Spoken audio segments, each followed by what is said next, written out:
Hello everyone, this is Vijay Thackeray from definite success पाठशाला।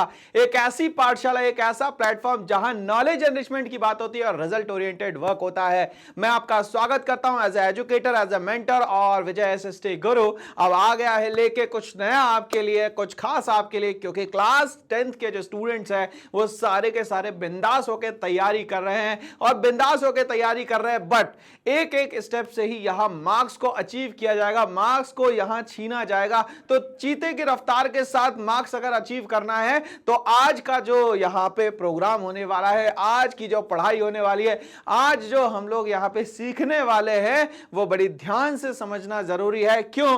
क्योंकि ये सीरीज जो चल रही है 20 का दाम, इसमें आपके पूरे एमसीक्यू जो है कवर होने वाले हैं, जो कि प्रीवियस ईयर के जो क्वेश्चन पेपर है उस पर बेस्ड है।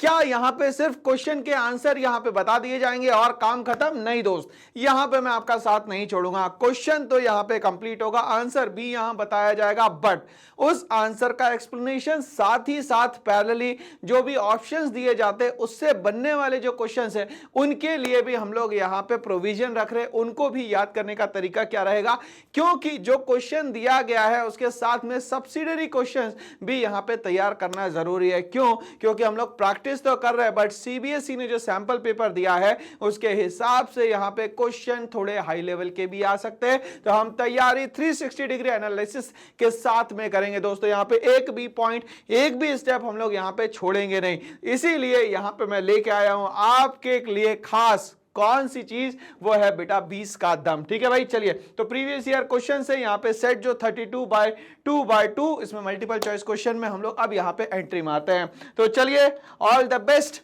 कि अब हम लोग यहाँ पे 10 क्वेश्चन और फिर 10 क्वेश्चन को एक एक साथ में करने वाले हैं। 10 क्वेश्चन पहले हम लोग बहुत अच्छे से समझ लेते हैं, फिर 10 क्वेश्चन पे हम लोग दिमाग लगाते हैं। बट एग्जाम में ऐसा नहीं होने वाला। 20 क्वेश्चन सीधे सामने आएंगे, 20 क्वेश्चनों के आंसर देने हैं। बट एक बात मेरी एग्जाम में याद रखिएगा, यहाँ कुछ ब्रेक क्वेश्चन आएंगे तो यहाँ पे डरना नहीं है आपको। क्वेश्चन बन गया ठीक है, नहीं तो उसको बाद में कर लेना दोस्तों। बिल्कुल टाइम वेस्ट नहीं करना है, क्योंकि 3 घंटे रहेंगे आपके पास और 3 घंटों में ही सारा कैलकुलेशन दोस्तों यहाँ पे करना है आपको। ठीक है, तो चलिए शुरुआत करते हैं। क्वेश्चन नंबर 1 हमारे सामने आ चुका है मल्टीपल चॉइस क्वेश्चन में। Which one of the following countries has one party system?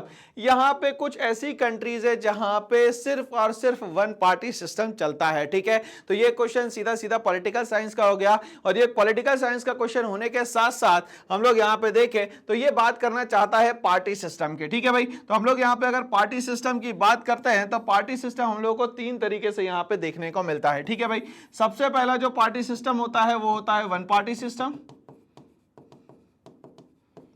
या हम लोग इसको कह सकते हैं दोस्तों यहां पे single party system.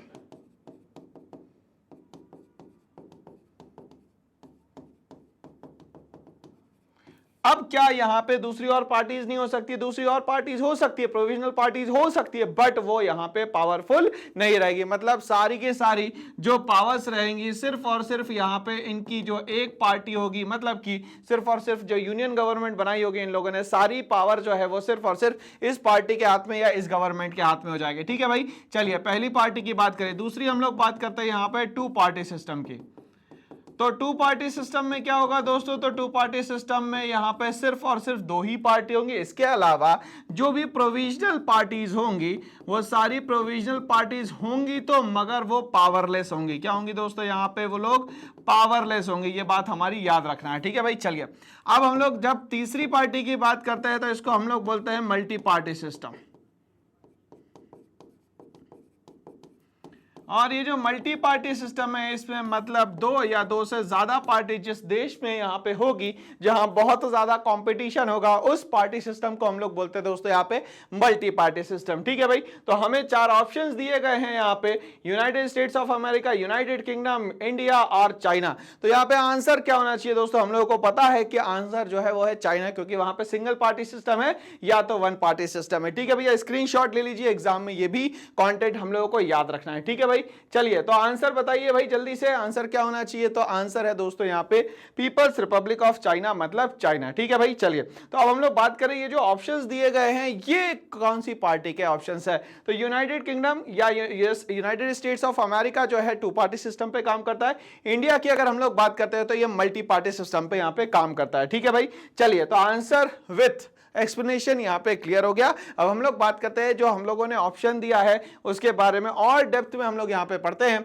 China follow one party system where the communist party of China CPC hold monopoly on political power. तो यहाँ पे एक पार्टी सिस्टम है पूरी तरीके से जिसको हम लोग बोलते हैं CPC, communist party of China, जो कि यहाँ पे मोनोपोली क्रिएट करके बैठा हुआ है। ठीक है भाई, चलिए अब हम लोग बात करते हैं अगर इंडिया की, तो इंडिया में आज हमारे पास अलग अलग पार्टी सिस्टम है, जिसमें हम लोग बात करते हैं कि इंडिया के पास मल्टी पार्टी सिस्टम है, जिसमें हम लोगों के पास नंबर 1 नेशनल पार्टीज है, और नेशनल पार्टीज टोटल मिला के है हमारे पास आज 7। सर वो 7 पार्टीज कौन सी है, क्या आप नाम बता सकते हैं? बिल्कुल मैं नाम बता देता हूं दोस्तों आपको, ताकि एग्जाम तक के याद रहे। तो सबसे पहले लिखिएगा इंडियन नेशनल कांग्रेस, दूसरा लिखिएगा CPI communist party of India, number 3 लिखिएगा CPIM communist party of India, marks की आइडियोलॉजी पे ये काम करते हैं। ठीक है भाई, चलिए 4th नंबर की जो पार्टी है वो हो गई यहाँ पे आपकी बीएसपी बहुजन समाज पार्टी। ठीक है, 5th नंबर की जो पार्टी है वो हो गई यहाँ पे आपकी बीजेपी। कौन सी बीजेपी? मतलब भारतीय जनता पार्टी। ठीक है भाई, चलिए 6th नंबर की हम लोग पार्टी की बात करते हैं तो वो हो गई हमारे यहाँ पे AITC all India Trinamool Congress, Mamata Banerjee नाम याद रखना है, और आखिरी जो हो गई वो हो गई नेशनल कांग्रेस पार्टी। ठीक है भाई, चलिए और यहाँ पे नेशनल पार्टी के अलावा हमारे पास बहुत सारी स्टेट पार्टीज भी है। तो ये पूरा का पूरा हम लोग प्रोविजन की बात कर रहे हैं इंडिया के। ठीक है, स्टेट पार्टीज के अलावा हमारे पास कुछ रीजनल पार्टीज भी है दोस्तों इंडिया में। सबसे इंपॉर्टेंट क्या है, इलेक्शन कमीशन ऑफ इंडिया के अंडर में 750 यहां पे आज रजिस्टर्ड पार्टीज है।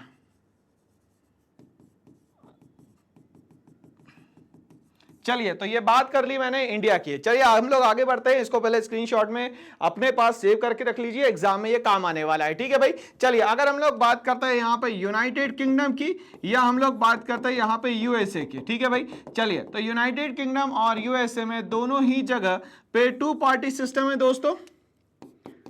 सर ये 2 पार्टी सिस्टम क्या है? तो 2 पार्टी सिस्टम का मतलब होता है कि यहां पे सिर्फ 2 ही पार्टी रहेंगी जो कि आपस में क्या करेंगी दोस्तों, फाइट करते रहेंगे। ठीक है भाई, चलिए तो इसको याद करने का तरीका ये रहता है कि जो यूएसए है वहां पे डॉक्टर्स बहुत अच्छे हैं। क्या है? डॉक्टर्स बहुत अच्छे हैं। अब यहाँ पे डी का रिप्रेजेंटेशन जो है वो कुछ इस तरीके से होता है कि यहाँ पे डी का मतलब होता है डेमोक्रेटिक, और आर का मतलब होता है दोस्तों यहाँ पे रिपब्लिक।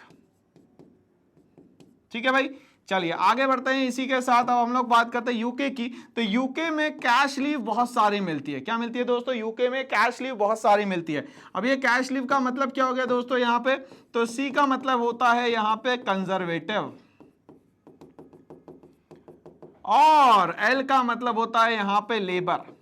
ठीक है, तो कंजर्वेटिव पार्टी और लेबर पार्टी जो है वो आपकी है यूनाइटेड किंगडम में, और जो डेमोक्रेटिक है और रिपब्लिक है वो जो पार्टी है वो कहां है? यूनाइटेड स्टेट्स ऑफ अमेरिका में। तो इस तरीके से फर्स्ट जो क्वेश्चन आया, ऑप्शन जो आया, उसको हम लोगों ने पूरा ब्रीफली समझ लिया भाई। अब एग्जाम में इसका कोई भी क्वेश्चन आएगा, पार्टी से रिलेटेड कोई भी क्वेश्चन आएगा तो वो हमसे बन जाएगा। स्क्रीनशॉट ले लीजिए, एग्जाम में काम आने वाला है। ठीक है भाई, चलिए तो आगे बढ़ते हैं भैया। क्वेश्चन नंबर 1 के बाद क्वेश्चन नंबर 2 की तरफ। क्या कहता है question number 2?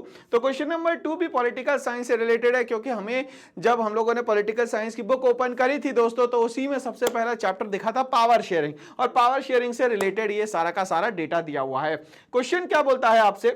Read the following statements about power sharing arrangement in Belgium, choose the correct option. तो यहां बोलता है कि बेल्जियम की क्या स्थिति थी ये हम लोगों को बताना है, क्या वहां चेंज हुआ था ये हम लोगों को बताना है। तीसरी बड़ी बात, क्या वहां पे सिस्टम बनाया गया जिससे कि कॉन्फ्लिक्ट्स वहां पे सबसे कम हो गए दोस्तों, वो क्या क्या बातें थी ये यहां पे डिस्कस करी गई है। इसमें से कुछ बात गलत भी हो सकती है, तो सही बात बताना है, गलत को यहां से रिमूव करना है। पहली बात, Brussels have a separate government with equal representation. क्या ब्रुसेल्स में इक्वल रिप्रेजेंटेशन की बात करी गई थी? यहां क्या सेपरेट गवर्नमेंट की बात करी गई थी? बिल्कुल सेपरेट गवर्नमेंट की बात करी गई थी दोस्तों यहां पे।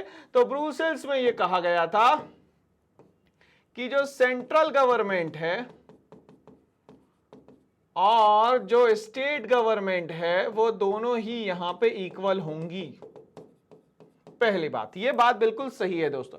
दूसरी बात, Dutch and French speaking ministers are equal in the central government. तो डच स्पीकर्स और यहां फ्रेंच स्पीकर्स दोनों ही जो है यहां पे सेंट्रल गवर्नमेंट में इक्वल होंगे। अब यहां कंपोजिशन की अगर हम लोग बात करें तो डच, फ्रेंच और जर्मन थे। अब यहां पे जो जर्मन थे वो थे यहां पे दोस्तों 1%, ठीक है भाई। 59% लगभग आपके हो गए डच, ठीक है, और रिमेनिंग जो है वो हो गए आपके यहाँ पे फ्रेंच, ठीक है भाई। चलिए, मतलब ये लगभग 40% हो गए, ये 59% हो गए और ये 1% हो गया। तो इस तरीके से जो है कंपोजिशन बनता है दोस्तों हमारा डच का। बिल्कुल सही कंपोजिशन है sir.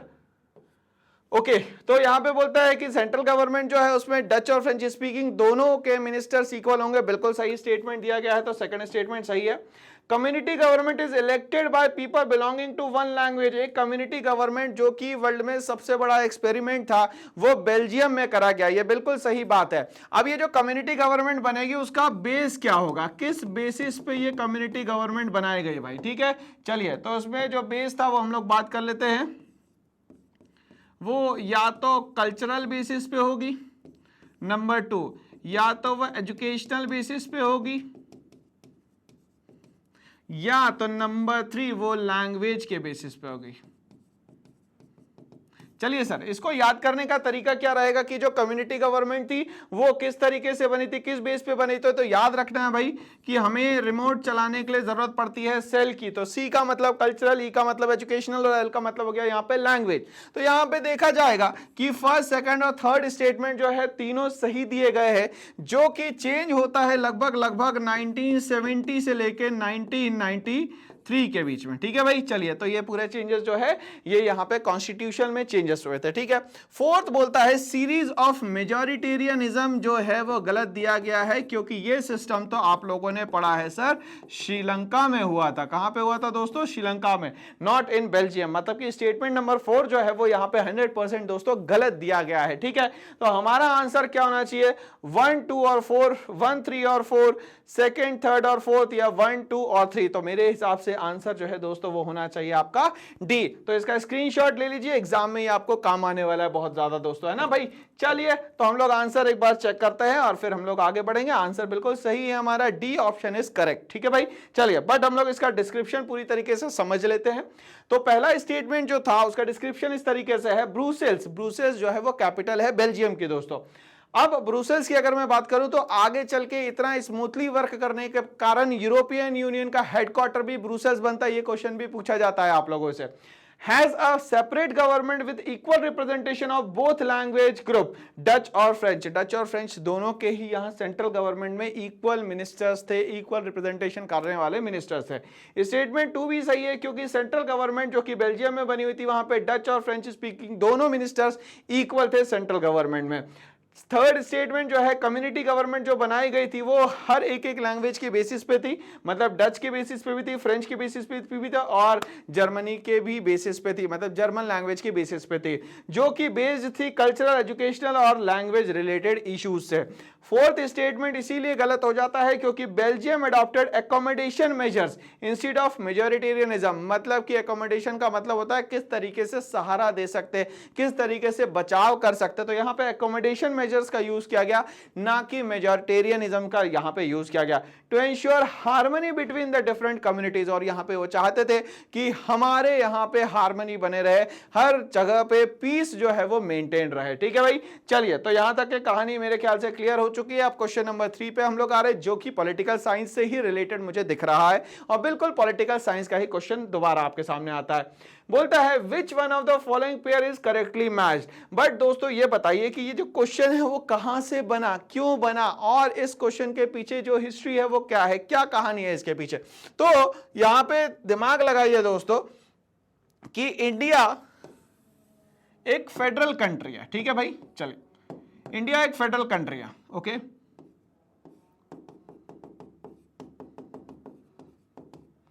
As well as democratic country है।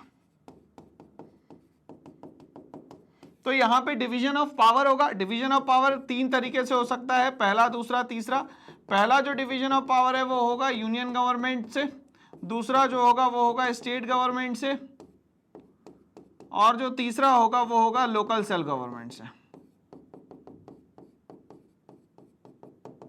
चलिए, इनके कामों को बांट दिया गया दोस्तों अलग अलग लिस्ट में, जिसको हम लोग बोलते हैं यूनियन लिस्ट, स्टेट लिस्ट, और तीसरी जो है उसको हम लोग बोलते हैं दोस्तों यहाँ पे कॉन्करेंट लिस्ट। ठीक है भाई, चलिए, तो हम लोगों ने लिस्ट के बारे में भी पढ़ लिया, हम लोगों ने ये देख लिया कि इंडिया जो एक फेडरल कंट्री है और एक डेमोक्रेटिक कंट्री भी है। ठीक है भाई, चलिए, अब हम लोग आगे बढ़ते हैं इसी में। अब ये बोलता है कि subject list in the Indian constitution, और सब्जेक्ट हम लोग को दिए गए हैं। तो सबसे पहले बोलता है क्या यूनियन लिस्ट में कम्युनिकेशन आता है, क्या स्टेट लिस्ट में एजुकेशन आता है, कॉन्करेंट लिस्ट में बैंकिंग आता है, या रेसिडुअरी सब्जेक्ट जो है वो ट्रेड है। ठीक है भाई, चलिए, तो सबसे पहले हम लोग लिस्ट की बात कर ले तो यूनियन लिस्ट में टोटल मिला के 97 सब्जेक्ट थे। कब? जब कॉन्स्टिट्यूशन फॉर्म हुआ। स्टेट लिस्ट में उस समय पे 66 सब्जेक्ट थे जब कॉन्स्टिट्यूशन फॉर्म हुआ। कॉन्करेंट लिस्ट में यहाँ पे 47 सब्जेक्ट्स थे। ठीक है, इन दोनों को मिला के बनती है कॉन्करेंट लिस्ट, मतलब वो सारे टॉपिक्स, वो सारे सब्जेक्ट जिसमें स्टेट गवर्नमेंट और यूनियन गवर्नमेंट दोनों मिलकर काम करती है, उसको हम लोग कहते हैं यहाँ पे कॉन्करेंट लिस्ट। ठीक है भाई, जिसमें कितने सब्जेक्ट है? 47 सब्जेक्ट। अब कॉन्स्टिट्यूशन पूरा बन गया, सब कुछ हो गया, अब जो भी नई चीजें आएंगी वो जिस लिस्ट में आएंगी उसका नाम होता है दोस्तों यहाँ पे रेसिडुअरी लिस्ट। ठीक है, जितनी भी चीजें अब आ रही हैं, नई नई इंटरनेट आ रहा है, स्पेस एक्सप्लोरेशन आ रहा है, न्यूक्लियर से रिलेटेड जितनी भी सब बातें आ रही है, वो सब जो है अब आएगी कौन सी लिस्ट में दोस्तों? यहाँ पे रेसिडुअरी लिस्ट में। ठीक है भाई, चलिए, बट क्वेश्चन इज दैट कि सर मुझे ये बताइए कि कौन सा सब्जेक्ट कौन से लिस्ट में आना चाहिए, कैसे पता चलेगा? तो सेंट्रल गवर्नमेंट में वो सारे सब्जेक्ट्स आते हैं जो कि कंट्री को रन करने के लिए जरूरी, जिसके बिना कंट्री को रन नहीं किया जा सकता, वो सब यूनियन लिस्ट में आते हैं। दूसरा, स्टेट लिस्ट में वो आते हैं जो स्टेट को एक वेलफेयर स्टेट बनाए और बेहतर से बेहतर इकोनॉमिकल कंडीशन कैसे हो सकती है।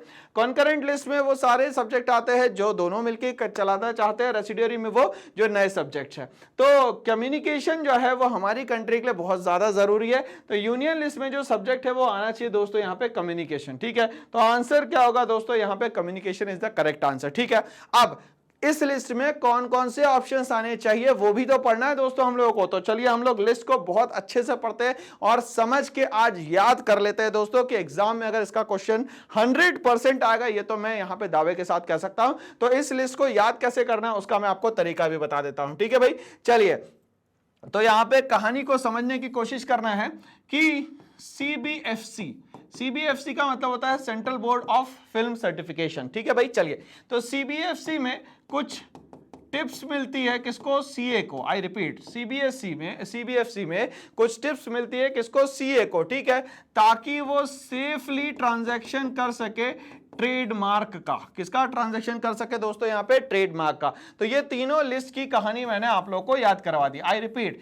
CBFC central board of film certification में टिप मिलती है सीए को, जिसमें सेफ ट्रेडमार्क की पूरी कहानी यहाँ बताई जाती है। ठीक है भाई, चलिए, अब याद कैसे करना है दोस्तों? हम लोग यहाँ पे एक एक चीज को समझते हुए चलते हैं। ठीक है, तो यूनियन लिस्ट में मैंने कहा था वो सारे सब्जेक्ट आएंगे जो कंट्री को रन करने के लिए जरूरी है, जैसे कि करेंसी, बैंकिंग, फॉरेन अफेयर्स और कम्युनिकेशन। देखिए, करेंसी, बैंकिंग, फॉरेन अफेयर्स और हमारा आखिरी में हो जाता है कम्युनिकेशन। यही क्वेश्चन में पूछा गया था। सीबीएफसी याद रखेंगे अपन लोग। सबसे पहला सी है करेंसी का, बी है बैंकिंग का, एफ का है फॉरेन अफेयर्स और सी का हो गया दोस्तों यहाँ पे कम्युनिकेशन। अब हम लोग बात करते हैं टिप मिलती है सीए को। क्या मिलती है दोस्तों? टिप मिलती है सीए को। टिप का मतलब यहाँ पे टी का मतलब ट्रेड, आई का मतलब इरिगेशन, पी का मतलब पॉलिस, सी का मतलब कॉमर्स और ए का मतलब एग्रीकल्चर। तो सीबीएफसी में यहाँ पे टिप मिलती है किसको? यहाँ पे सीए को। किस चीज की टिप मिलती है सीए को? कि वो सेफ रखे ट्रेडमार्क को। किसको रखे? सेफ रखे ट्रेडमार्क को। तो चलिए अब हम लोग बात करते हैं कॉन्करेंट लिस्ट में क्या क्या आता है। तो succession, adoption, forest, education, trade union, marriage, ये सेफ टीएम जो है ये किसमें आता है? पूरा का पूरा वो आता है सर कॉन्करेंट लिस्ट में। ठीक है, चलिए, अब अगर मान लेते हैं रेसिडुअरी लिस्ट से क्वेश्चन अगर पूछ लिया गया तो क्या क्या यहाँ पे हमारे पास एग्जांपल्स होने चाहिए। तो यूनियन गवर्नमेंट इसमें डील करता है, जो कि यहाँ पे जितने भी रूल्स होते हैं रेसिडुअरी लिस्ट से रिलेटेड वो सारे सेंट्रल गवर्नमेंट बनाता है, मतलब यूनियन गवर्नमेंट बनाता है। ठीक है, जिसमें कि कंप्यूटर सॉफ्टवेयर को हम लोग कंसिडर करते हैं, इंफॉर्मेशन टेक्नोलॉजी को कंसिडर करते हैं और साइबर लॉ से रिलेटेड जितनी भी बातें रहती है वो सब जो है हम लोग यहाँ पे रेसिडुअरी लिस्ट में कन्वर्ट कर लेते हैं कि भाई चलिए ये इसी में आएगी। तो सीबीएफसी टिप मिलती है सीए को क्या की कि सेफ रखे भैया ट्रेडमार्क को। तो इस तरीके से आप जिंगल्स बना के भी याद कर सकते हैं कि कौन कौन से सब्जेक्ट जो है मेनली कौन कौन से लिस्ट में आते हैं। तो इसका स्क्रीनशॉट ले लीजिए, एग्जाम में बहुत काम आने वाला है दोस्तों, है ना। चलिए, तो सीबीएफसी टिप मिलती है सीए को, सेफ रखना है हम लोगों को टीएम को। ये कहानी याद रख लीजिए, ये है लिस्ट के बारे में, ठीक है। ओके, आगे बढ़ते हैं इसी के साथ। क्वेश्चन नंबर 3 पे कहानी अटक गई थी, अब क्वेश्चन नंबर 4 पे हम लोग कहानी को समझने की कोशिश करते हैं। क्वेश्चन नंबर 4 बोलता है read the following statement and choose the correct term mentioned in the Indian constitution from the given option. यहां पे एक टर्म दिया गया है इंडियन कॉन्स्टिट्यूशन से रिलेटेड, भारतीय संविधान से रिलेटेड यहां पे एक टर्म दिया गया है, वो हम लोगों को बताना है। There is no official religion for the Indian state. यहां पे जितने भी हमारे पास स्टेट है, जैसे हमारे पास 28 स्टेट्स है और 8 यूनियन टेरिटरीज है, उसमें से बोलता है कि इंडिया का कोई भी एक ऑफिशियल रिलीजन नहीं है। क्या ये बात सही है? क्या बिल्कुल बात सही है। दूसरा बोलता है there is freedom to profess practice and propagate any religion in India. क्या यहाँ पे किसी भी धर्म को अपनाया जा सकता है, किसी भी धर्म में सजदा किया जा सकता है, क्या पूजा पाठ की जाती है, या उसको बहुत दूर दूर तक के फैलाया जा सकता है? क्या ये तीनों चीजें यहाँ पे दी गई है इंडिया के कॉन्स्टिट्यूशन में? तो क्या ऐसा जो वर्ड है इसको हम लोग कैसे यहाँ पे एक्सप्लेन करें? तो क्या इसका मतलब रिपब्लिक है, क्या इसका मतलब सोवियरन है, क्या इसका मतलब सोशलिस्ट है, क्या इसका मतलब सेक्युलर है? तो यहाँ पे रिपब्लिक का मतलब वो होता है, वो कंट्री होती है जहां पे हेड ऑफ द गवर्नमेंट जो है वो हमेशा इलेक्टेड हो। बट यहाँ पे ऐसा कोई भी स्टेटमेंट नहीं दिया जो कि इलेक्शन से रिलेटेड हो, तो पहला ऑप्शन तो गलत हो गया। दूसरा, सोवियरन का मतलब होता है कि हमारी कंट्री पे अब कोई भी फॉरेन कंट्री का या बाहर का कोई भी आके कंट्रोल नहीं कर सकता, कोई भी आके प्लान्स नहीं बना सकता, कोई भी आके हमारे पे अपना मन मर्जी जो है वो नहीं चला सकता। इसको बोलते हैं हम लोग सोवियरन। इंडिया एक इंडिपेंडेंट कंट्री, एक रिपब्लिक कंट्री है, तो अब बाहर का कोई भी हम पे आके रूल नहीं कर सकता। दूसरी बात, तो सोवियरन तो यहाँ पे नहीं है। सोशलिस्ट का सीधा सीधा मतलब ये हो जाता है कि हम लोग एक आइडियोलॉजी लेके चलते हैं जिसमें हम लोग एक दूसरे के वेलफेयर की बात करते हैं, और यहाँ वेलफेयर नाम का वर्ड तो यूज ही नहीं हुआ। हमारी कंट्री एक सेक्युलर कंट्री है क्योंकि यहाँ पे कोई भी ऑफिशियल रिलीजन हमारे किसी भी स्टेट्स का या हमारे किसी भी कंट्री में किसी भी पार्ट का कोई ऑफिशियल रिलीजन नहीं है। हमारे यहाँ सारे ही रिलीजन को इक्वल माना जाता है। दूसरी बात, यहाँ पे किसी भी रिलीजन को यहाँ पे प्रोपगेट, प्रोफेस या प्रैक्टिस किया जा सकता है। ये हमारा संविधान हम लोगों को राइट देता है, इसकी परमिशन हमें देता है। तो इसका आंसर क्या होना चाहिए दोस्तों? अब कॉन्सेप्ट क्लियर हो गया होगा। तो secular is the correct answer, ठीक है भाई।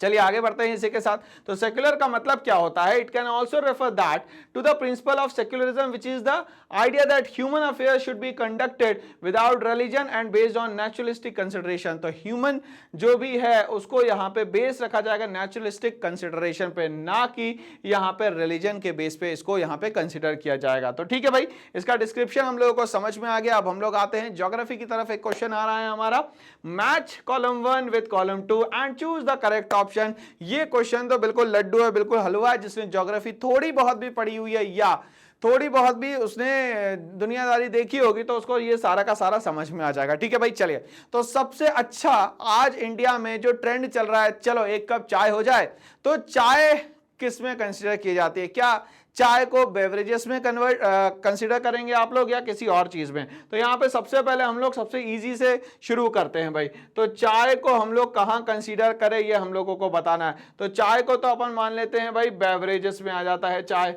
ठीक है भाई, गरम चाय कहाँ आएगी? बेवरेजेस में आ जाएगी। ठीक है भाई, ओके, मैच कर देते हैं भाई। तो चाय को हम लोग बेवरेजेस में ले लेते हैं। तो थर्ड का तो बी होना चाहिए भाई, थर्ड का तो बी होना चाहिए। मतलब कि या तो सी आंसर होना चाहिए या तो बी आंसर होना चाहिए, ये वाला तो आंसर है ही नहीं। ठीक है भाई, चलिए।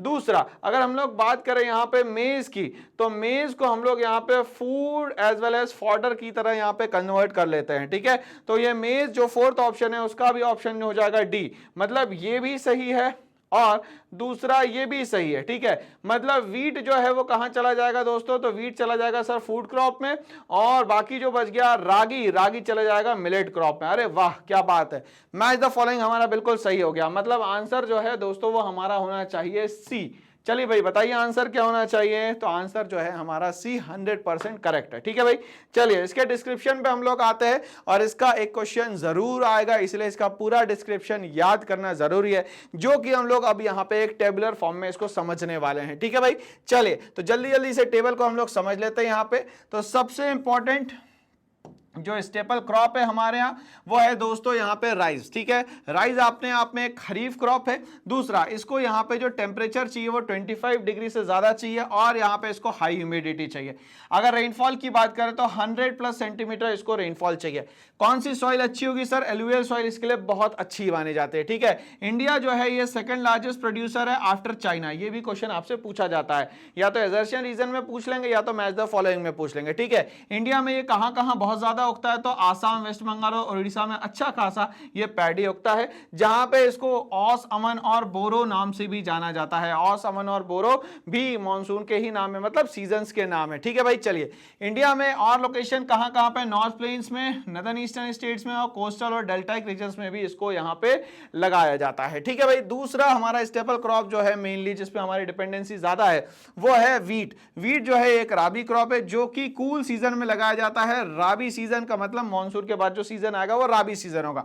अब रेनफॉल जो चाहिए वो चाहिए 50 से 75 सेंटीमीटर। इसको एलुवियल सॉइल और ब्लैक सॉइल दोनों ही चल जाती है, कोई परहेज नहीं है, तो मतलब ये गेहूं तो उग जाएगा। ठीक है, अब ये जो है फूड क्रॉप है मेनली कहां पे भैया? नॉर्थ और north west of the India में। इसकी अगर हम लोग बात करें तो Ganga Sutlej area, north west area में और थोड़ा बहुत डेक्कन एरिया में भी इसको लगाया जा सकता है, उगाया जा सकता है। ठीक है, मेनली जो जो लोकेशन पे ये बहुत ज्यादा उगता है वो जगह है भाई पंजाब, हरियाणा, उत्तर प्रदेश, मध्य प्रदेश। ये है major producers of the wheat. ठीक है, हम लोग बात करते हैं मिलेट्स की, जिसमें हम लोग ज्वार ले लेते हैं, बाजरा ले लेते हैं और रागी ले लेते हैं। ठीक है, इन तीनों की हम लोग बात करें तो ये तीनों ही जो है वो आयरन रिच है। ठीक है, और इंडिया के नॉर्थ वेस्ट साइड में मतलब कि राजस्थान के आसपास वाले इलाके में अच्छे हो जाते हैं। ठीक है भाई, चलिए अब यहां पे ये बोलता है कि इसको हाई टेम्परेचर चाहिए लगाते टाइम। किसको भैया? ज्वार को। इसको भी हाई टेम्परेचर चाहिए और इसको भी हाई टेम्परेचर चाहिए, मतलब तीनों ही मिलेट्स को हाई टेम्परेचर चाहिए तभी इसको लगाया जाएगा। ठीक है, इसको हम लोग बात करें रेनफॉल की तो तीनों को ही लो रेनफॉल चाहिए। ठीक है,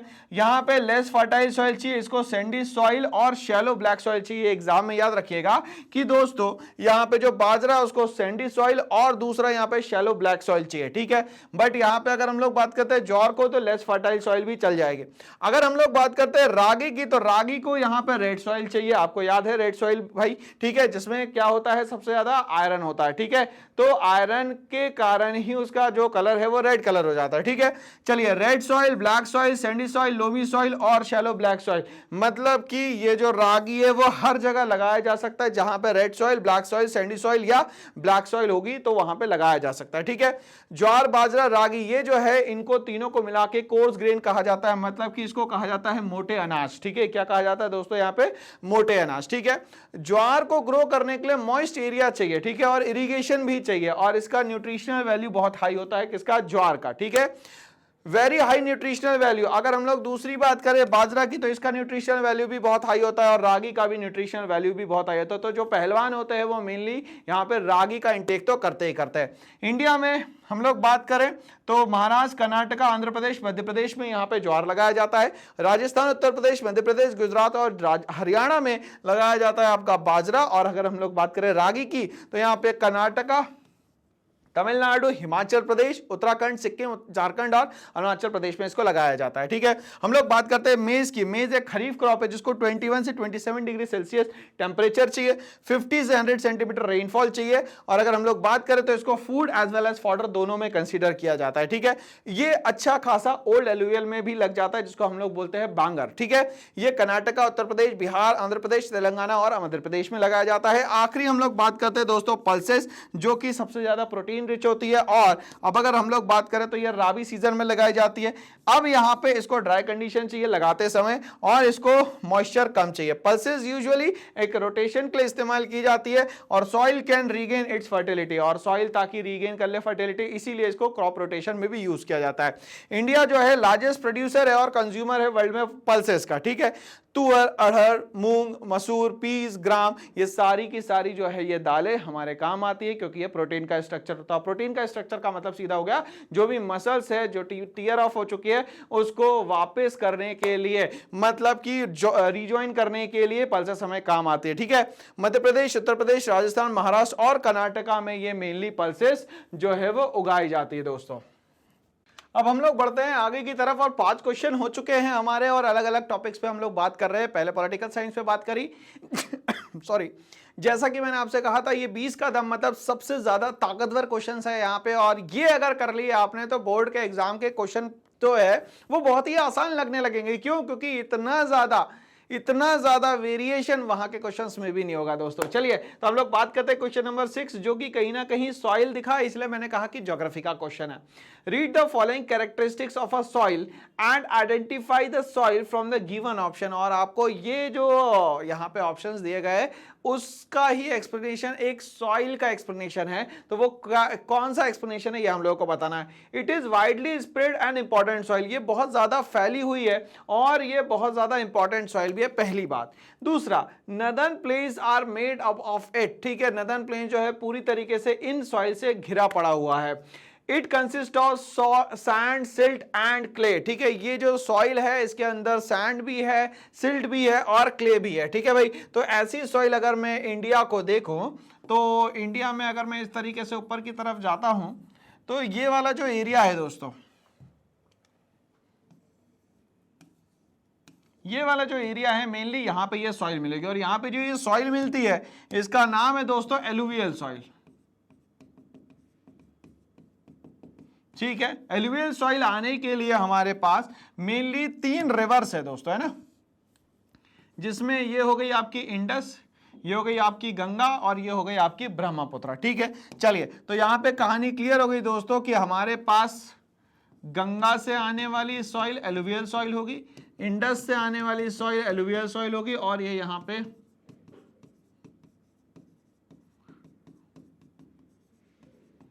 तो ब्रह्मपुत्र, गंगा और इंडस रिवर से आने वाली जो सॉइल है वो कौन सी है दोस्तों, यहाँ पे एलुवियल सॉइल। और नदर्न इंडिया जो है पूरी तरीके से घिरा हुआ है एलुवियल सॉइल से, ठीक है भाई। चलिए अब यहाँ पे सैंड, सिल्ट और क्ले तीनों ही मिल जाएंगे यहाँ पे।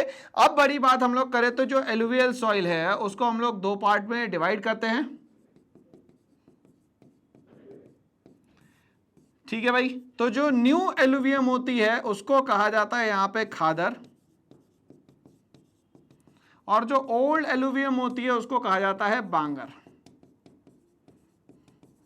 कैंकर जो मिलने वाले हैं वो आपको मिलने वाले हैं दोस्तों यहाँ पे बांगर में। किसमें मिलने वाले दोस्तों? यहाँ पे बांगर में, ठीक है। तो इस क्वेश्चन का डिस्क्रिप्शन हम लोगों ने समझा। अब हम लोग जाते हैं इसके ऑप्शन पे दोस्तों और समझ लेते हैं कि भाई ऑप्शन क्या कहता है। क्या ये येलो सॉइल है, क्या ये ब्लैक सॉइल है, क्या ये लैटराइट सॉइल है, क्या यहाँ पे ये एलुवियल सॉइल है? तो ये भाई पूरी कहानी जो है एलुवियल सॉइल की है। अब ये येलो सॉइल, ब्लैक सॉइल और लैटराइट सॉइल क्या होती है इसको भी हम लोग यहाँ पे समझने की कोशिश करते हैं। तो ठीक है भाई, आंसर तो हमारा क्लियर हो गया, एलुवियल सॉइल है, ठीक है भाई। चलिए तो एलुवियल सॉइल के बारे में जानने से पहले हम लोग सबसे पहले बात कर लेते हैं कि येलो सॉइल क्या होगी। तो येलो सॉइल वो सॉइल जो कि रेड सॉइल से फिर हाइड्रेटेड होने के बाद येलो में कन्वर्ट होती है, ठीक है। तो हाइड्रेटेड फॉर्म जो है वो येलो सॉइल का होगा। ब्लैक सॉइल मेनली जो हम लोगों को मिलेगी वो मिलेगी महाराष्ट्र में और गुजरात में, ठीक है भाई। चलिए और अगर हम लोग बात करते हैं लैटराइट सॉइल की, तो लैटराइट सॉइल उस जगह पे मिलेगी जहां पे हाई टेम्परेचर होगा और हाई रेनफॉल होगा। तो इंडिया में बहुत सारी जगह पे आपको लैटराइट सॉइल मिल जाएगी, मगर इसका पीएच लेवल जो है 6 से कम होता है, इसीलिए ये एसिडिक इन नेचर होती है। तो चलिए एग्जाम में ये सारी बातें याद रखिएगा। तो चलिए एलुवियल सॉइल के बारे में हम लोग एक बार फिर से समझ लेते हैं। एलुवियल सॉइल जो है is widely spread and found extensively in the northern plains of India. तो एलुवियल सॉइल जो है बहुत बेहतरीन तरीके से, पूरी तरीके से फैली हुई है नदर्न इंडिया में। मैंने कहा था इसका सोर्स जो है 3 रिवर्स होंगी, गंगा होगी, इंडस होगी और ब्रह्मपुत्र होगी, which are formed by the deposition of the sediment by the rivers. और जो सेडिमेंट लेके आती है रिवर्स उसके कारण ये सॉइल बनती है जो कि हेवीली मिनरल रिच होती है। इसमें गंगा, यमुना और ब्रह्मपुत्र का भी हम लोग नाम ले लेते हैं और इंडस का भी नाम ले लेते हैं, क्योंकि इंडस मैक्सिमम जो है वो अब कहाँ जा चुके हैं, पाकिस्तान में जा चुके हैं। इसमें कौन कौन से न्यूट्रिएंट्स रहते हैं वो हम लोगों को याद करना है। तो पोटाश, फॉस्फोरिक एसिड और लाइम होता है, इसमें हम लोग को याद करना है, ठीक है भाई। तो याद करने का तरीका क्या होगा दोस्तों, हम लोग एक बार और समझ लेते हैं अच्छे से कि एलुवियल सॉइल किन के लिए जरूरी है। तो सर एलुवियल सॉइल पीपल्स के लिए जरूरी है। तो पी का मतलब यहाँ पे हो गया दोस्तों, ये हो गया पोटाश, ये हो गया फॉस्फोरिक और ये हो गया आपका एल फॉर लाइम, ठीक है। अब इसमें और क्या क्या होता है, तो सैंड, सिल्ट और क्ले होता है। तो पीपल, क्ले, आज जो एग्जाम इंपॉर्टेंट है वो है एसएससी का। किसका एग्जाम है? एसएससी का। तो यहाँ पे एस का मतलब सैंड, दूसरा एस का मतलब सिल्ट और तीसरा सी का मतलब हो गया यहाँ पे क्ले। तो पीपल्स के लिए एसएससी का एग्जाम इंपॉर्टेंट है। और ये सारी बात जो चल रही है एक सॉइल की चल रही है जिसका नाम है दोस्तों यहाँ पे एलुवियल सॉइल। तो पीपल के लिए यहाँ पे एसएससी का एग्जाम इंपॉर्टेंट है, जो कि किससे रिलेटेड है, एलुवियल सॉइल से दोस्तों यहाँ पे रिलेटेड है। तो पीपल का मतलब पोटाश, फॉस्फोरिक और लाइम हो गया, एसएससी का मतलब सैंड, सिल्ट और क्ले हो गया। यहाँ तक एग्जाम के लिए आपकी प्रिपरेशन जो है वो मैंने करवा दी है, अब एग्जाम में याद रहेगा। ठीक है, चलो भाई, तो आगे बढ़ते हैं। इसी के साथ क्वेश्चन नंबर नेक्स्ट पे हम लोग आते हैं। ये कहता है choose the correct option to fill the blank. अब यहाँ पे फिल करना है। तो नॉन मेटेलिक मिनरल्स में अगर माइका आता है, ठीक है, तो यहाँ पे एनर्जी मिनरल्स में इन चारों ऑप्शंस में से क्या आना चाहिए? क्या वो नेचुरल गैस है, क्या वो बॉक्साइट है, क्या वो मैग्नीज है, क्या वो प्लैटिनम है? ऐसे ही क्लियरली हमें समझ में आ रहा है कि बॉक्साइट, मैग्नीज और प्लैटिनम से कोई हमें एनर्जी तो नहीं मिलने वाली। हाँ, ये मिनरल्स हो सकते हैं मगर एनर्जी नहीं मिलने वाली। नेचुरल गैस जो है हमें यहाँ पे लग रहा है एनर्जी मिनरल की तरह होगा। तो भैया आंसर बताएं जल्दी से, क्या होना चाहिए? तो natural gas is the correct answer. अब हम लोग बात करें कि इसके क्लासिफिकेशन की, तो natural gas is classified as an energy mineral because it is a primary source of fuel and energy. ये एक फ्यूल और एनर्जी का प्राइमरी सोर्स है दोस्तों। Other energy minerals include coal and petroleum. इसके अलावा आपसे कोई बोलता है कि एनर्जी मिनरल्स के बारे में बता दीजिए, तो वो है कोल और दूसरा हो गया हमारे पास पेट्रोलियम। अब हम लोग यहाँ पे अगर कोल की बात करते हैं, तो जैसा कि हम लोगों को पता है दोस्तों कि कोल में 4 वर्ड है। कितने वर्ड है दोस्तों? 4 वर्ड। I repeat, COAL। इसीलिए कोल के जो टाइप है वो भी होते हैं 4। कितने टाइप होते हैं दोस्तों? यहाँ पे 4 कोल के टाइप होते हैं। ठीक है, सबसे पहला होता है एंथ्रासाइट, दूसरा होता है बिटुमिनस, तीसरा होता है लिग्नाइट, और जो चौथा होता है उसको कहते हैं हम लोग यहाँ पे पीट।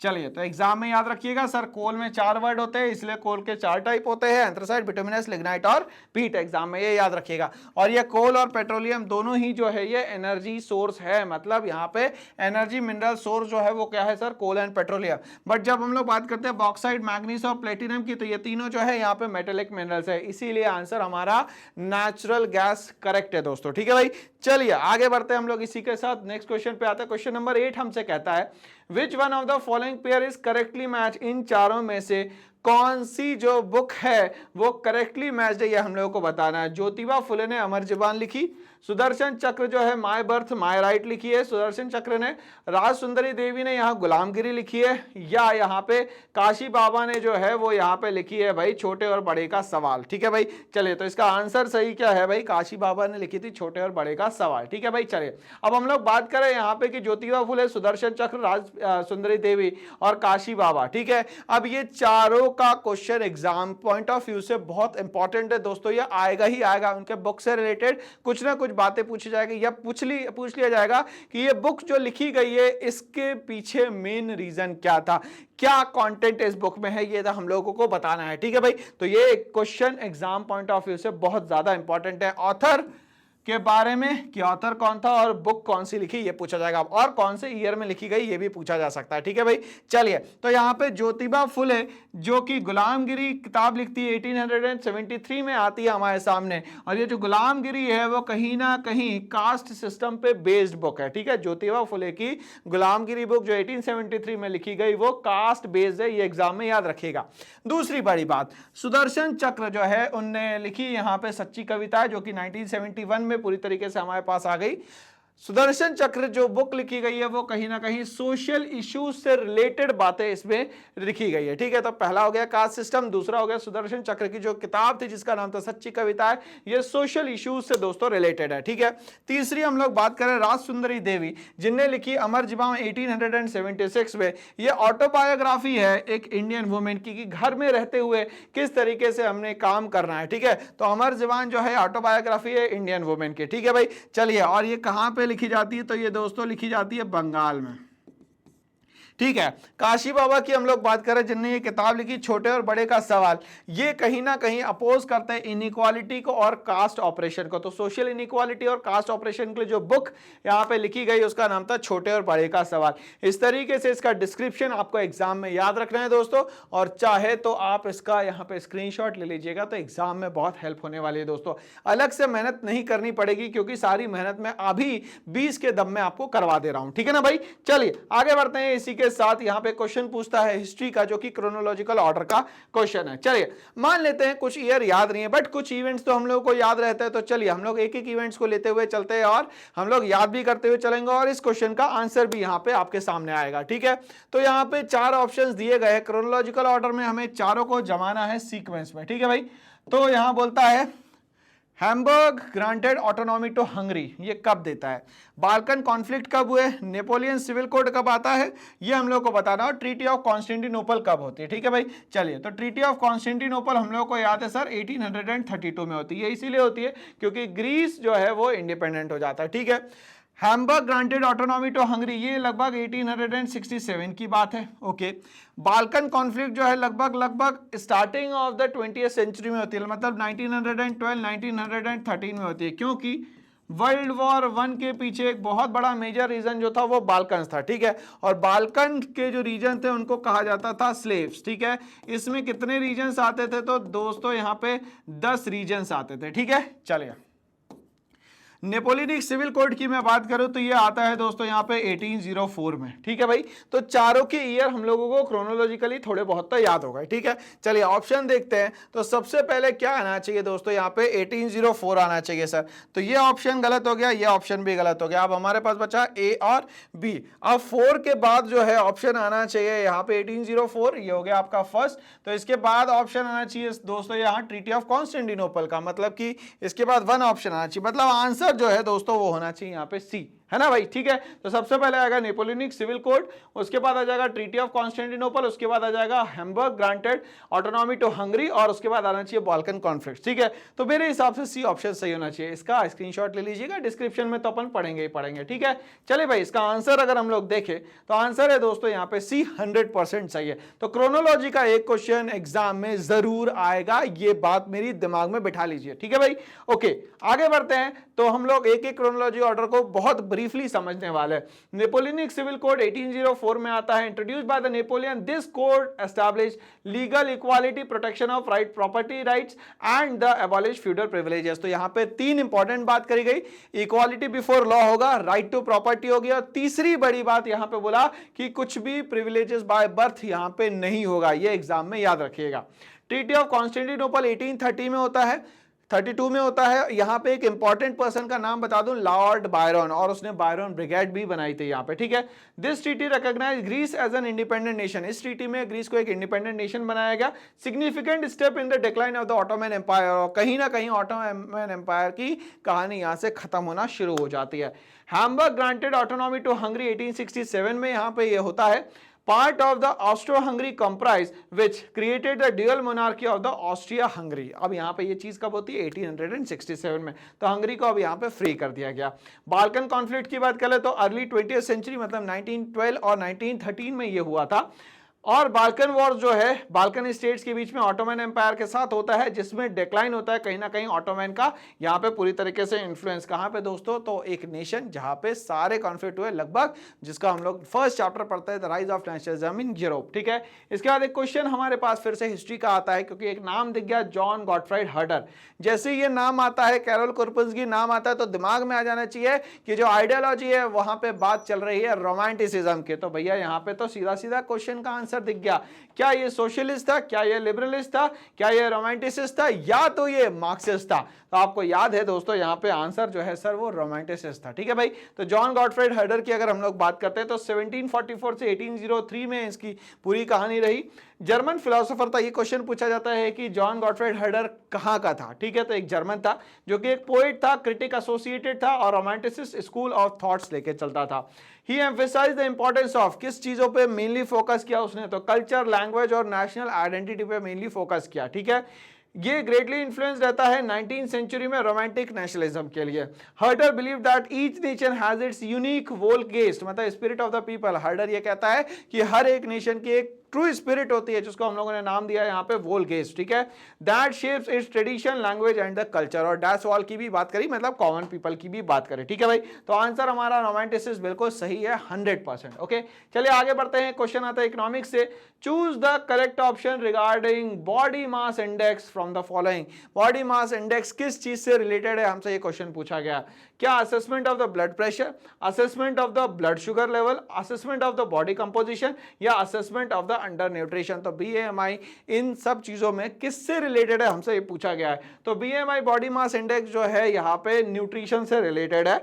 तो अब यहाँ पे इसके कैलकुलेशन की बात करते हैं और BMI होता क्या है इसको समझने की कोशिश करते हैं। एक कैलकुलेशन है जो कि बॉडी साइज के बारे में आपको इंफॉर्मेशन देता है।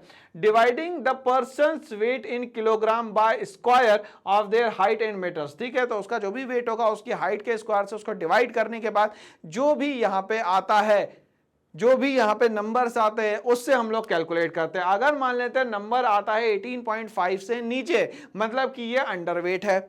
अब हेल्दी वेट की बात करें तो 18.5 से लेकर 24.9 के बीच में होता है और ओवरवेट जो है 25 से लेकर 29.90, मतलब ओबेसिटी में वो चला जाता है। तो आपको याद रखना है 18 से लेकर 25 के बीच का जो यहाँ पे जो सिस्टम बना हुआ है वो सही है, मतलब वो बंदा फिट है ना। चलिए तो आगे बढ़ते हैं। इसी के साथ हम लोग यहाँ पे नेक्स्ट क्वेश्चन में आ रहे हैं जो कि मैच द फॉलोइंग से रिलेटेड। ठीक है, मैच द फॉलोइंग में ग्लोबल एस्पेक्ट दिया गया है और डिस्क्रिप्शन दिया गया है, जिसमें technological advancement, liberalisation of trade, cultural exchange और मल्टीनेशनल कॉर्पोरेशंस की बात होती है। तो चलिए, कभी कभी क्या होता है कि टेबल में हम लोगों को पता नहीं होता है कि क्या क्या दे दिया गया है, बट आपको कुछ कॉन्सेप्ट्स पता होता है, तो एलिमिनेशन ऑप्शन लगा के भी आप यहाँ पे बहुत सारी चीजों को सही कर सकते हैं। ठीक है भाई, चलिए एक बार हम लोग एलिमिनेशन ऑप्शन लगाने की कोशिश करते हैं। ठीक है, तो इसमें मान लेते हैं कि मुझे ये आता है, लिबरलाइजेशन क्या होता है और मल्टीनेशनल कॉर्पोरेशन क्या होता है ये मुझे पता है। ठीक है, तो ये फोर्थ का ऑप्शन जो है वो ये होना चाहिए कि companies operating in many countries. ठीक है, मतलब 4 का ऑप्शन जो है वो बी होना चाहिए, 4 का ऑप्शन बी होना चाहिए। तो ये हट गया, 4 का ऑप्शन बी होना चाहिए, हट गया और ये हट गया। अब बताओ, कुछ बचा ही नहीं भाई, ऐसे ही एक बार में ही एलिमिनेशन लग गया, है ना। और लिबरलाइजेशन का मतलब क्या होना चाहिए, रिमूवल ऑफ रेस्ट्रिक्शन, मतलब सेकंड का आंसर डी होना चाहिए। चलो भाई, सेकंड का आंसर डी होना चाहिए, सेकंड का आंसर डी होना चाहिए, बाकी सब तो हट गए, मतलब आंसर सीधा सीधा मेरे पास आ गया। क्या होना चाहिए दोस्तों यहाँ पे, तो ऑप्शन नंबर बी जो है मेरा यहाँ पे आंसर होना चाहिए। ठीक है भाई, चलिए देख लेते हैं भाई हम लोग यहाँ पे, तो आंसर हमारा सही है CDAB। ठीक है, तो हमारा आंसर बिल्कुल 100% सही। तो एलिमिनेशन लगा के भी आप लोग मैच द फॉलोइंग को यहाँ पे 100% सही कर सकते हो, है ना भाई। चलिए, तो हम लोग बात करें यहाँ पे कि ट्रेड लिबरलाइजेशन क्या होता है, मल्टीनेशनल कॉर्पोरेशंस क्या होता है। Trade liberalisation is the process of reducing और removing barriers to free exchange of goods and services between the nation. Liberalisation का मतलब ही होता है remove all the barriers between the neighbouring countries और द फ्रेंड्स, मतलब हमारे जो दोस्त है अगल बगल में जो कंट्रीज है, नेबरिंग कंट्रीज है, उनके बीच में पूरी तरीके से यहाँ पे रिड्यूस कर दिया जाए अगर बैरियर, तो उसको हम लोग कहते हैं यहाँ पे लिबरलाइजेशन। दूसरी अगर बात करते हैं मल्टीनेशनल कॉर्पोरेशंस की, तो वो एक कंपनी जो एक डोमेस्टिक कंट्री में तो एस्टैब्लिश है, रेस्ट ऑफ द वर्ल्ड में कहीं ना कहीं एस्टैब्लिश है, उसको बोलते हैं multinational corporations. Is a company that operates in multiple countries, एक से ज्यादा कंट्रीज में काम कर रही है, अब्रॉड में काम कर रही है, उसको मल्टीनेशनल कॉर्पोरेशंस कहते हैं। With facilities, plants, assets in at least one country other than the home country, home country के अलावा कहीं पे भी वो एस्टैब्लिश है, तो उसको हम लोग बोलते हैं यहाँ पे मल्टीनेशनल कॉर्पोरेशंस। ठीक है भाई, चलिए नेक्स्ट क्वेश्चन नंबर 13 मेरे सामने आ रहा है और यहां दिख रहा है which of the following is the primary purpose of loan activities offered by the bank. Bank का यहाँ पे प्राइमरी पर्पस क्या है लोन देने का, ये हम लोग को बताना है। तो भाई यहाँ पे कहानी तो क्लियर हो गई कि इकोनॉमिक्स का क्वेश्चन है। To compete with other financial institution, क्या दूसरे अदर जो इंस्टीट्यूशन है फाइनेंशियल इंस्टीट्यूशन उससे हमें कंपटीशन करना है, बिल्कुल नहीं करना हमें अभी। To generate profit by charging interest on loan, क्या लोन इसलिए दिया जाता है ताकि यहाँ प्रॉफिट जनरेट हो और यहाँ पे इंटरेस्ट उसको मिलता रहे।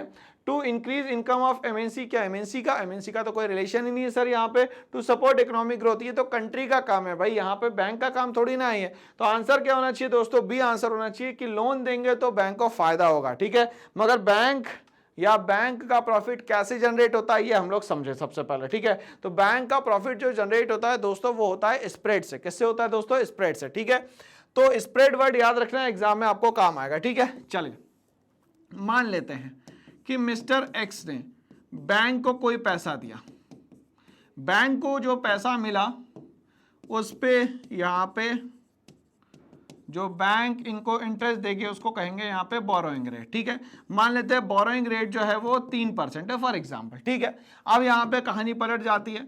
अब मान लेते हैं मिस्टर जेड यहाँ पे लोन लेने आते हैं। ठीक है भाई, अब बैंक जो है लोन दे देता है मिस्टर जेड को और जिस रेट पे देता है इनको लोन उसको हम लोग बोलते हैं यहाँ पे लेंडिंग रेट। ठीक बात है। अब मान लेते हैं वो लेंडिंग रेट जो है एट द रेट ऑफ 5% है, ठीक है। तो अब यहां पे दोनों के बीच का जो डिफरेंस आया, किसके बीच का दोस्तों, यहां पे जो बोरोइंग रेट है उसका और जो लेंडिंग रेट है उसका, मतलब कि इन दोनों का जो डिफरेंस है वो आया 2%। इसको हम लोग कहते हैं यहां पे स्प्रेड, और यही ये जो है बैंक का सोर्स ऑफ इनकम होता है। तो बैंक की इनकम जो है उसको हम लोग कहते हैं यहाँ पे स्प्रेड। क्या कहते हैं दोस्तों, यहाँ पे स्प्रेड, ठीक है। Spread is the difference between the interest rate bank charge borrowers and the interest rate paid to the depositor, ठीक है। इस तरीके से बैंक पैसा कमाता है। तो जितना ज्यादा लोन बांटेगा उतना ज्यादा फायदा होगा किसका दोस्तों, यहाँ पे बैंक का, ठीक है भाई। कहानी क्लियर, यहाँ तक के आगे बढ़ सकते हैं। चलिए एक और क्वेश्चन आ रहा है, look at the given image. एक इमेज दी गई है, The work done in the image comes under which one of the following sector? इसमें से कौन से सेक्टर का ये वर्क डन है? क्या ये वर्क डन यहाँ ऑर्गेनाइज सेक्टर का है दोस्तों?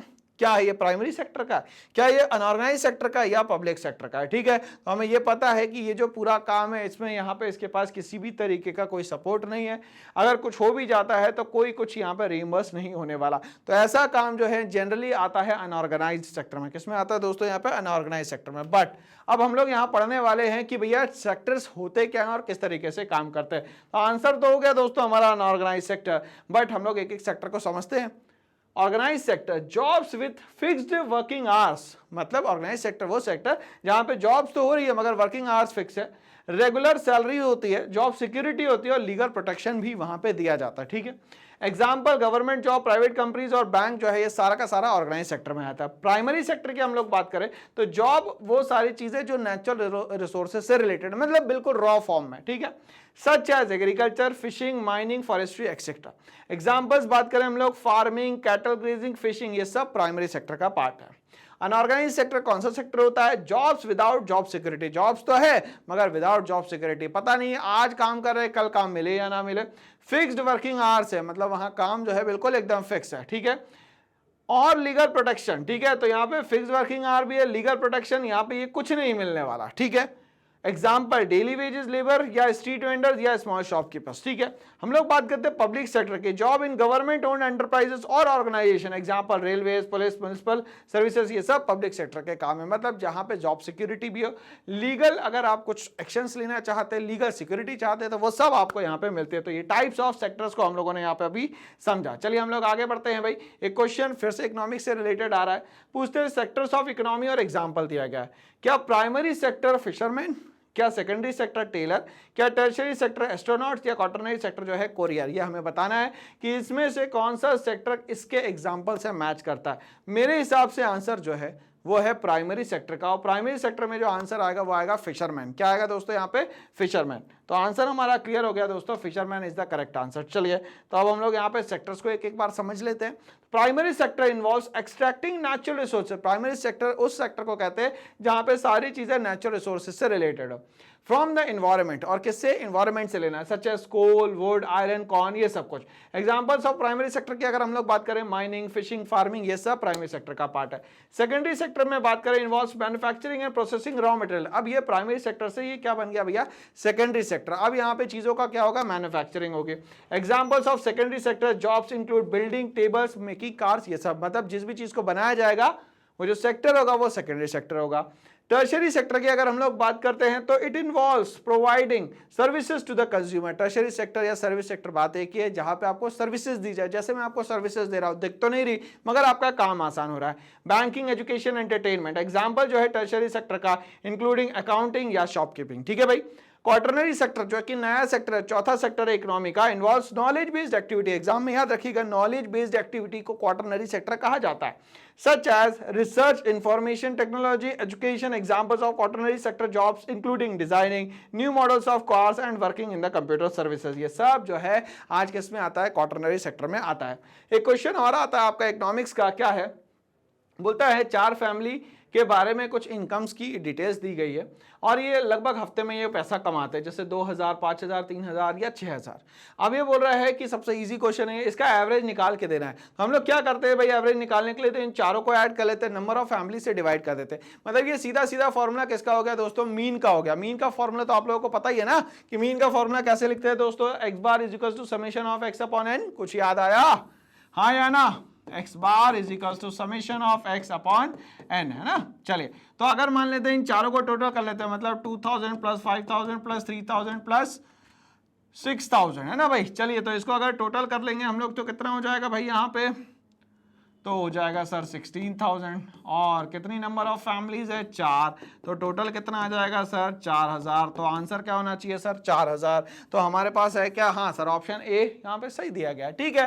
तो ये एवरेज निकालना तो हमें आता है, मैथ्स भी हमें थोड़ी बहुत आती है ना यार दोस्तों। चलिए तो ये बहुत अच्छी बात है और आंसर हमारा 4000 है। इसका कैलकुलेशन हम लोग यहाँ पे एक्सप्लेनेशन में देख लेते हैं। चलिए 2000, 5000, 3000 प्लस 6000 और 16000 डिवाइडेड बाई 4 करेंगे तो आ जाएगा 4000 जो है वहां पे एवरेज इनकम होनी चाहिए।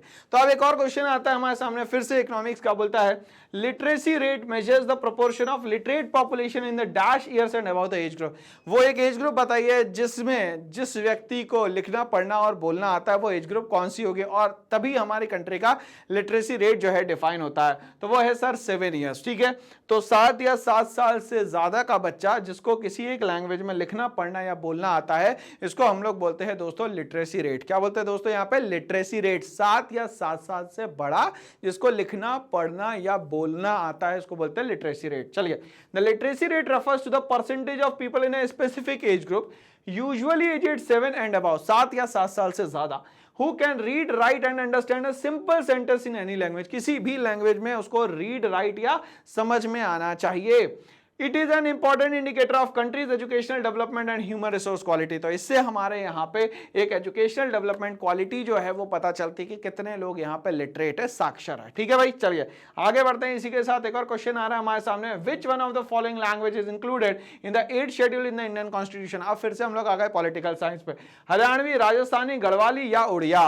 तो हमें याद है सर कि 8th शेड्यूल में यहाँ पे जो लैंग्वेज जोड़ी गई थी वो जोड़ी गई थी सर ओडिया। क्या जोड़ी गई थी दोस्तों, ओडिया। तो आंसर क्या है सर यहाँ पे Odia. 8th schedule of the Indian Constitution includes the list of language recognized as official language। तो टोटल मिला के आज हमारे पास 22 ऑफिशियल लैंग्वेजेस है, ठीक है। शुरुआत में ये 15 हुआ करती थी, बट जोड़ते जोड़ते जोड़ते जोड़ते हमारे पास आज 22 ऑफिशियल लैंग्वेजेस है, ठीक है। ओडिया जो है इंक्लूड करी गई थी 8th शेड्यूल में, ठीक है भाई। चलिए हम लोग बात करते हैं एक और क्वेश्चन की, विच one of the following is a fundamental principle of democracy. क्या इसमें से एक फंडामेंटल प्रिंसिपल है डेमोक्रेसी का।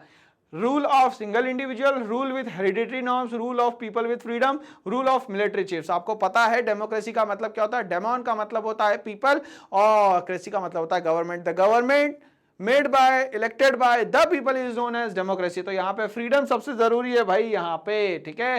तो यहाँ पे फंडामेंटल फ्रीडम जो है कहां मिलेगा, तो वहां जहां पे डेमोक्रेसी होगी, ठीक है। तो rule of people with freedom की अगर हम लोग बात करें, जहां पे लोगों को राइट टू वोट मिल जाए, फंडामेंटल फ्रीडम मिल जाए, स्पीच का फ्रीडम मिल जाए, फ्रीडम ऑफ चॉइस मिल जाए, फ्रीडम टू एक्सप्रेस ओपिनियन मिल जाए, तो ये सब कहां पॉसिबल है, ये सिर्फ डेमोक्रेसी में पॉसिबल है। सिंगल इंडिविजुअल की बात करेंगे तो इसको हम लोग डिक्टेटरशिप कहते हैं, जैसे कि जर्मनी में हुआ था, यूरोप में बहुत सारी जगह हुआ था। रूल विद हेरिडिटरी नॉर्म्स कहेंगे तो ये मोनार्की हो गए। मिलिट्री चीफ की बात करेंगे तो इसको मिलिट्री डिक्टेटरशिप कहते हैं दोस्तों, है ना। चलिए इसके बाद एक लास्ट क्वेश्चन आता है हमारे सामने, कहता है the act of union 1707 between England and Scotland resulted in the formation of United kingdom of great Britain. क्या ये स्टेटमेंट सही है कि एक्ट ऑफ यूनियन 1707 में United kingdom of great Britain बन जाता है और इंग्लैंड में मर्ज हो जाता है स्कॉटलैंड। इसका रीजन, इंग्लैंड जो है इंपोज करना चाहता है इन्फ्लुएंस स्कॉटलैंड पे। ये दोनों ही स्टेटमेंट दोस्तों 100% सही दिए गए हैं। Assertion and reason both are correct, ठीक है भाई। चलिए तो यहाँ पे पूरा डिस्क्रिप्शन दिया गया है जिसमें यूनिफिकेशन होता है ब्रिटेन का, यूनियन ऑफ क्राउन 1603 में, 1688 में पूरी तरीके से पार्लियामेंट जो है यहाँ पे बना दी जाती है। 1707 में यहाँ पे स्कॉटलैंड को मिलाया जाता है, 1801 में यहाँ पे आयरलैंड को मिला दिया जाता है दोस्तों, और इस तरीके से पूरी तरीके से यहाँ पे ग्रेट ब्रिटेन बन जाता है। तो इस तरीके से हम लोगों ने देखा कि यूनिफिकेशन ऑफ ग्रेट ब्रिटेन बिना किसी लड़ाई झगड़े के हो जाता है, बड़ी पीसफुल मैनर में ना। तो चलिए भाई, इसी के साथ हमारा जो 20 का दम है वो सीरीज खत्म होती है, और मैंने जैसा आपसे कहा था कि सारी चीजें इसमें दोस्तों कवर हो जाएगी। तो 20 का दम पढ़ना जरूरी है, क्योंकि सिर्फ और सिर्फ MCQ कवर नहीं हो रहे इसमें, इसके जो ऑप्शन है उससे भी हम लोग यहाँ सब्स्टिट्यूट क्वेश्चन यहाँ पे बना सकते हैं, ठीक है। तो मैं आपका मेंटर एजुकेटर विजय SST गुरु आपका यहाँ पे बहुत सारा स्वागत करता हूं और बहुत धन्यवाद देता हूं कि आप लोगों ने पढ़ाई करना शुरू कर दिया। अब आंसर हमसे बनने लग जाएंगे। Thanks for watching and all the best.